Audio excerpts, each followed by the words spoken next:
1994 թվականին ԱՄՆ-ում տեղի ունեցավ ամենասկանդալային եւ ամենաշոկային սպանություններից մեկը։ ԱՄՆ-ի ամենահայտնի մարզիկներից, ինչպես նաեւ հանրային դեմք O.J. Simpson-ի կնոջը գտան սպանված հենց իր իսկ տան բակում։ Կասկածյալները շատ չէին, քանի որ կնոջ մարմնի կողքը գտել էին նաեւ նրա սիրեկանի Դին։ O.J. Simpson-ը դիմում է փախուստի, այդ ամենը ուղիղ հեռացակվում է, բայց դատարանը նրան արդարացնում է, քանի որ ոչ մի ապացույց չկա։ Այսօր խոսելու ենք ամենաշոկային եւ ամենասկանդալային դեպքերից մեկի մասին, որտեղ դուք կարող եք նաեւ տեսնել, թե ինչպես է Ռոբերտ Քարդաշյանը, Քիմ Քարդաշյանի հայրը, մանրից, այսպես ասած, ձեռք բերում հայտնիություն։ Մեկ անգամ եւս ողջույն ու գիտեմ հա շատ եք գրել համ նամակներ անձնական, համ մեկնաբանություններ, որ նոր true crime չի լինում, ինչպես տեսնում եք, լինելու է, ուղղակի restriction կար, այսինքն YouTube-ի հետ կապված խնդիր կար, որի պատճառով չէի կարող հրապարակել։ Այնպես որ կխնդրեմ այս վիդեոյի տակ շատ ակտիվ լինեք, կարող եք մեկնաբանություն գրել, տեսանյութ տարածել, հավանել այն, ինչպես նաև եթե դժվար չի, կարող եք նաև մտնել ու նախորդ վիդեոների հետ ծանոթանալ։ Իսկ մենք սկսում ենք։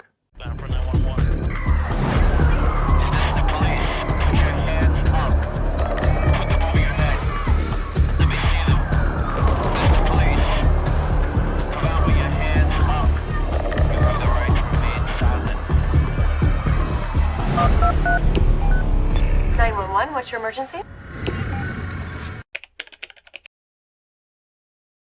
O.J. Simpson-ը ծնվել է 1947 թվականի հուլիսի 9-ին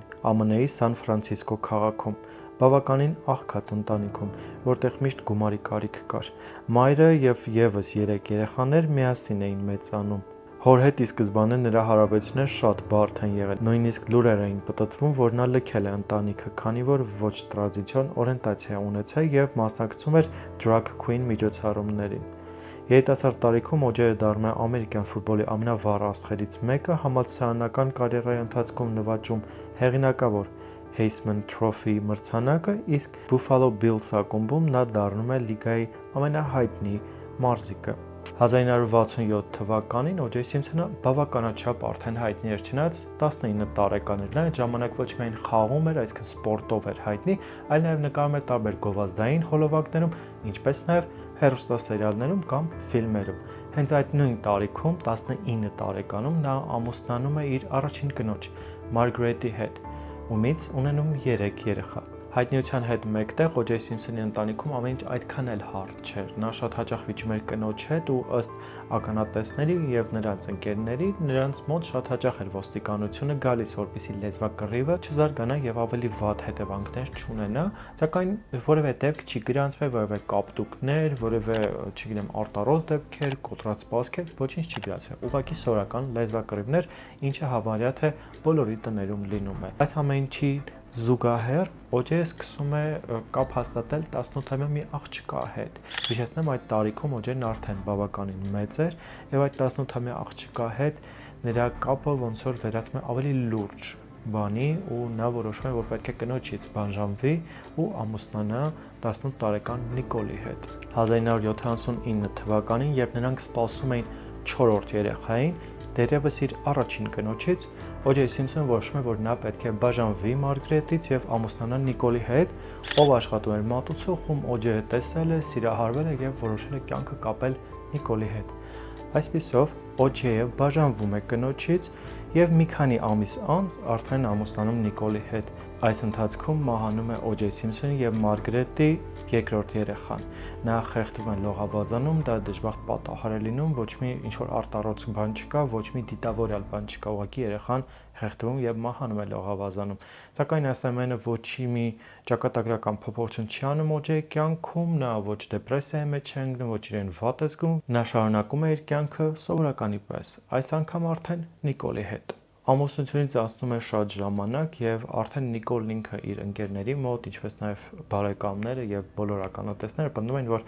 կարծես թե Նիկոլը գտնվում է փակուղու մեջ, O.J. Simpson-ը նրան չի թողնում, որ նա զարգանա որպես անհատ, չի թողնում, որպեսզի նա աշխատի միշտ, նա ցանկանում է, որպեսզի Նիկոլը գտնվի տանը, զբաղվի տնտեսական, զբաղվի տենց housekeeping վիճակով, այսինքն ամբողջ ընթացքում գտնվի տանը ու ոչինչ համարյա չանի։ Նույնիսկ դուրս գնալու համար նա որոշ ժամանակ պետք է ունենար թույլտվություն կամ զանգի միջոցով կամ տեքստի միջոցով, որից հետո եթե O.J.-ը չթողներ, ապա նա այդպես է կմնար տանը։ 1992 թվականին 7 տարվա ամուսնությունից հետո Նիկոլն ու O.J.-ը ամուսնալուծվում են։ Չնայած բաժանմանը նրանք շարունակում են շփվել երեխաների պատճառով։ 2 տարի անց, հունիսի 12-ին երեկոյան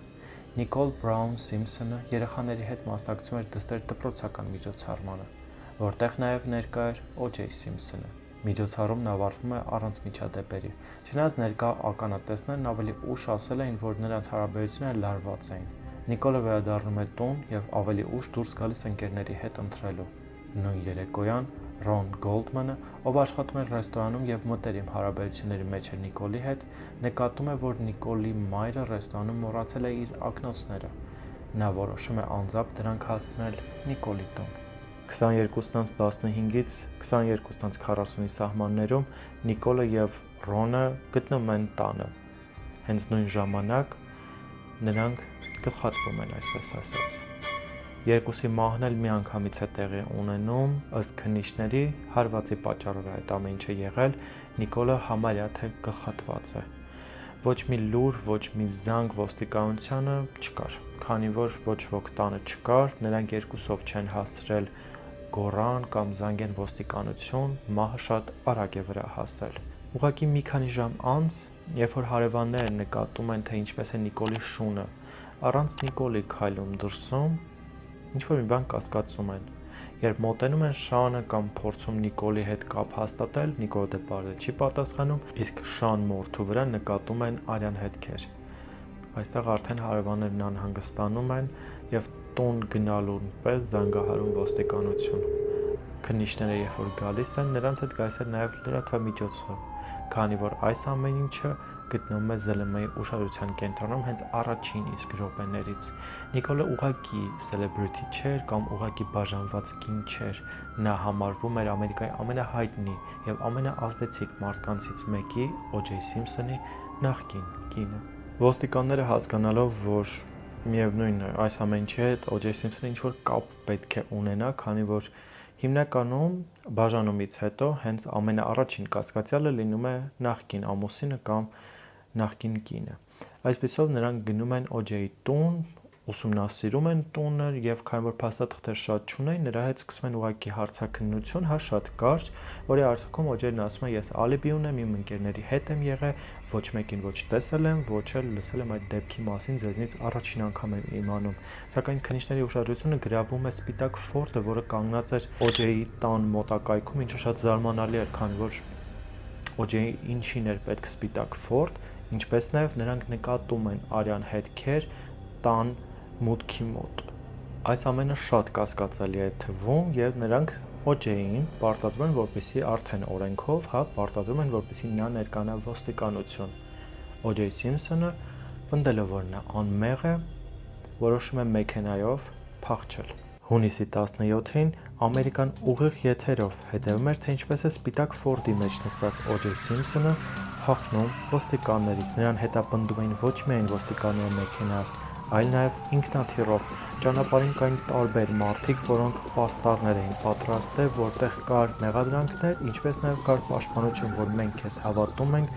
դու ոչինչում մեղավոր չես։ Մոտ 95 միլիոն մարդ հետևում էր այս զարգացումներին։ Մոտ 2 ժամ տևած լարված մեքենայի ընթացքից հետո O.J. Simpson-ը վերջապես կանգնում է, հասնելով իր առանձնատուն։ Ոստիկանները շրջափակում են տարածքը, սակայն O.J.-ը չի հանձնվում։ Բանակցություններից հետո նա որոշում է, որ պետք է դուրս գա եւ վերջապես հանձնվում է իրավապահներին։ Այդ գիշեր O.J. Simpson-ը պաշտոնապես ձերբակալվում է Նիկոլ Բրաուն Սիմփսոնի եւ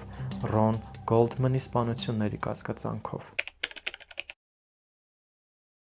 1995 թվականին սկսվում է դատավարությունը, որը հետագայում անվանում են դարի դատավարություն։ Դրան հետևում էին ոչ միայն դատավորները, ատենակալները, OJ-ի թիմակիցները, այսպես կարելի է ասել, այլ ամբողջ ԱՄՆ-ն։ Սա շատ տարածված ամերիկյան թեմա է, կոնկրետ ԱՄՆ-ում դա նաև հանդիսանում է կուլտ։ Եթե կհետաքրքրի, կարող եք դիտել Ryan Murphy-ի պատրաստած սերիալը O.J. Simpson-ի մասին, որտեղ մանրակրկիտ ոչ միայն ճիշտ ու գրագետ մոտեցմամբ, այլ նաև դետալային ավելի խորացված տարբերակով նա պատմում է այս դեպքերի մասին, իհարկե ավելացնելով իր ձեռագիրը։ Իդեպ հիշեցնեմ, որ Ryan Murphy-ն հանդիսանում է ամերիկյան սարսափելի պատմությունների հիմնադիրը, հեղինակը։ Եթե դիտել եք, կարող եք մեկնաբանություններում գրել, թե որ սեզոնն եք սիրում ու արդյոք սպասում եք նոր սեզոնի դուրս գալուն։ Ինչպես նշեցի, նրա տան մոտ գտել էին արյան հետքեր, բայց պարզվում է, որ նաև այդ Ֆորդի մեջ կար արյան հետքեր, ինչպես նաև արյունոտ ձեռնոց։ Այդ արյունոտ ձեռնոցն էլ հենց դառնում է ամենամեծ, կարելի է ասել, բանալին, որը կամ պետք է բացեր դուռը, կամ փակեր այն։ Հիշեցնեմ, որ այդ ժամանակ O.J. Simpson-ին պաշտպանում էր Dream Team-ը, երազանքների թիմը։ Այնտեղ հավաքված էին մի քանի շատ հայտնի, ինչպես նաև անհայտ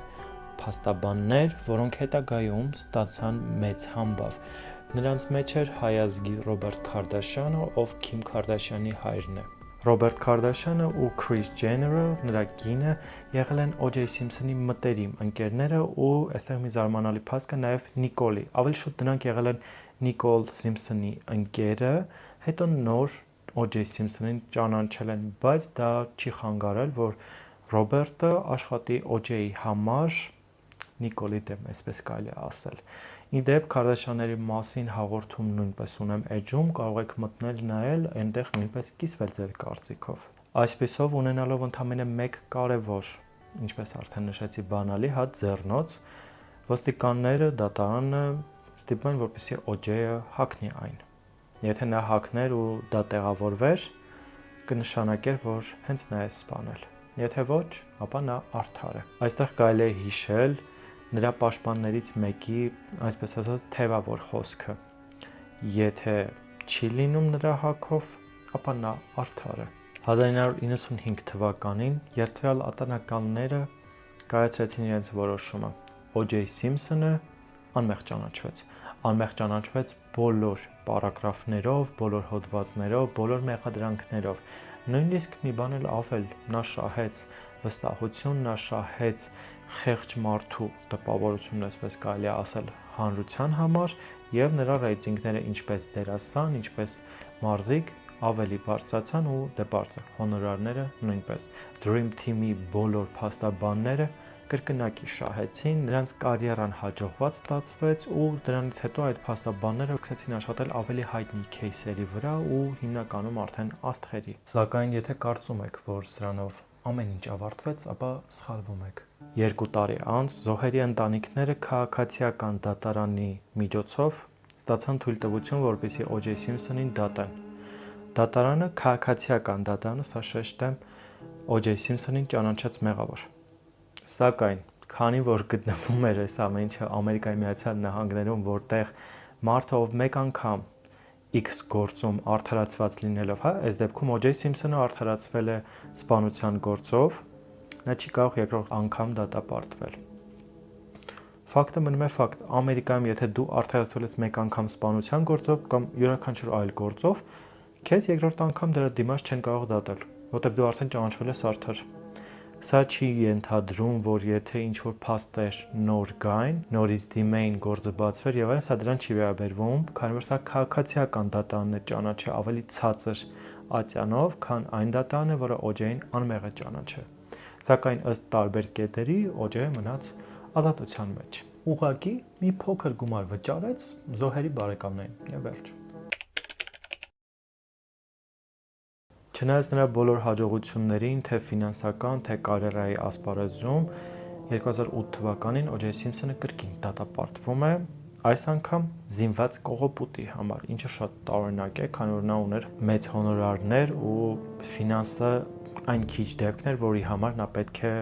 դատապարտվեր, կարելի է այսպես ասել, ու սա դեռ ամենը չէ։ 2017 թվականին նա վաղը ժամ ազատ է արձակվում, քանի որ ուներ ծանոթություններ, ուներ գումար եւ դատարանը բավարարում է նրա, այսպես ասած, անմեղ լինելը եւ նրան ազատ են արձակում։ 2024 թվականին O.J. Simpson-ը քաղցկեղի դեմ պայքարում 76 տարեկանում մահացավ։ Այսպիսով նրա գործը մնաց որպես արդարացված ամուսին, նա չկրեց ոչ մի պատասխանատվություն իր կնոջ եւ կնոջ ընտրյալի, կնոջ ընկերոջ, գործընկերոջ սպանության մեջ ու մինչեւ որս է հայտնի չէ, նա մեղավոր է թե ոչ։ Իսկ դուք ինչ եք կարծում։ Մեկնաբանություն եմ գրեք ձեր կարծիքը։ O.J. Simpson-ը մեղավոր էր թե ոչ։